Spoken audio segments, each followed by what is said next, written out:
ஆண்டவராகிய இயேசு கிறிஸ்துவின் விலையேறப்பெற்ற பரிசுத்தமுள்ள நாமத்தில் என் அன்பின் வாழ்த்துக்கள். இந்த நாளில் உங்களை சந்திப்பதில் மகிழ்ச்சி அடைகிறேன். இந்த நாளை கர்த்தர் உங்களுக்கு ஆசீர்வதிப்பார். கர்த்தரை துதிக்கிற நாளாய் இந்த நாள் மாறட்டும்.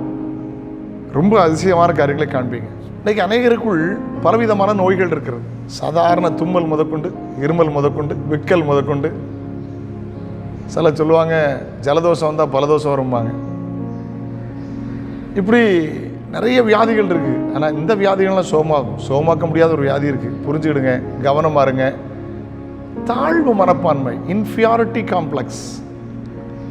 சமுதாயம் சிலரை தாழ்த்தும், ஆனால் அநேகர் தங்களை தாங்களே தாழ்த்தி கொள்கிறார்கள். என்னால் முடியாது, எனக்கு ஒன்றும் தெரியாது, இதெல்லாம் எங்களால் முடியுமா? ஒரு பெரிய வியாபாரி திடீரென்று தொழிலில் கஷ்டப்பட்டு போனார். கடன் வாங்கி கடன் திருப்பி செலுத்த முடியவில்லை.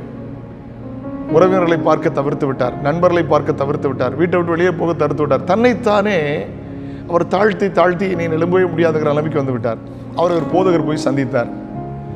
சந்தித்து அவர்கிட்ட பேச ஆரம்பித்தார். ஐயா, நீங்கள் தேவனுடைய பிள்ளை, நீங்கள் சாதாரணமானவர் இல்லை, உலகத்தில் இருப்பவரை பார்க்கல, உங்களுக்கு இருக்கிற இயேசு பெரியவர், உங்களால் முடியாது, தேவனால் கூடும் என்று தெளிவான காரியங்களை சொல்லிக் கொடுத்தார். மனுஷனால் கூடாதவைகள் தேவனால் கூடும் எல்லாம் சொல்லிக் கொடுத்து அவரை பூஸ்டபிள் பண்ணினார். அவருக்கு ஒரு உற்சாகம் வந்து விட்டது, எழுப்புதல் வந்து விட்டது. வேதத்தை படிக்க ஆரம்பித்தார். புதிய ஏற்பாட்டில் அவருக்கு ரொம்ப பிடித்தமான பகுதியாக மாறிவிட்டது. நீங்கள் உலகத்துக்கு உப்பா இருக்கிறீர்கள். அவருக்கு அந்த வார்த்தை என்னவோ தொட்டுச்சு. அவர் வியாபாரி பார்த்தீங்களா, தேவன் அவர்கள் கிரியை செய்ய ஆரம்பித்தார். உப்புதான் ரொம்ப சீப் அண்ட் பெஸ்ட், டெய்லி தேவைக்கு பயன்படுது. உப்பு வாங்கி ஒரு வண்டியில் வியாபாரம் பண்ணார். நாளடைவில் பெரிய உப்பு வியாபாரியாக மாறிவிட்டார். உப்பளங்களே விலைக்கு வாங்கிவிட்டார், லாரி வாங்கிவிட்டார், கண்டெய்னர் வாங்கிவிட்டார், ஊழியங்களை தாங்க ஆரம்பித்தார், பெரிய பங்களா ஆரம்பித்தார், ஆசீர்வதிக்க கத்தர ஆரம்பித்து விட்டார். பாருங்க, தேவனுடைய வார்த்தையை சொல்லிக் கொடுத்த போது அவருக்குள் ஒரு எழுப்புதல் வந்து விட்டது. தாழ்வு மனப்பான்மை போய்விட்டது. தாழ்வு மனப்பான்மை பொல்லாத நோய், உங்களை அழித்து விடுவதை மறந்து விடாதீர்கள். உலகத்தில் இருப்பவனை பார்க்கலும் உங்களில் இருப்பவர் பெரியவர். So the God is great. சங்கீதம் 136:23 நம்முடைய தாழ்வில் நம்மை நினைத்தவரை துதியுங்கள், அவர் கிருபை இன்னும் உள்ளது. தாழ்வு மனப்பான்மைக்கு இடம் கொடுக்காதுங்க.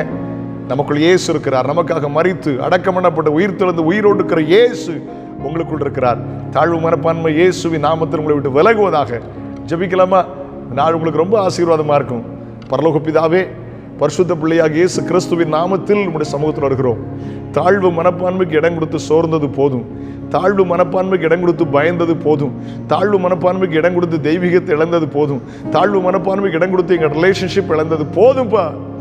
நீர் எங்களுக்கு கொண்டிருக்கிறீர், எல்லாவற்றையும் செய்ய வல்லவர். நீர் மரித்தோரை உயிரோடு எழுப்புகிறவரப்பா.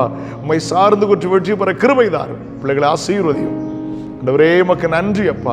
இயேசுவின் நாமத்தில் தாழ்வு மனப்பான்மை மாறட்டும். வேலை, வியாபாரம், தொழில் ஆசீர்வாதமாக இருப்பதாக. இந்த நாளின் கல்வி ஆசீர்வாதமாக இருப்பதாக. பிரயாணம், பிரயாசங்கள் ஆசீர்வாதமாக இருக்கட்டும்.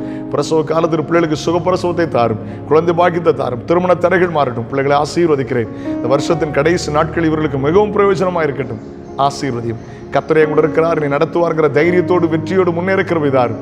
தாழ்வில் அனைத்த கர்த்தரை துதித்து முன்னேறுகிறவைதார்.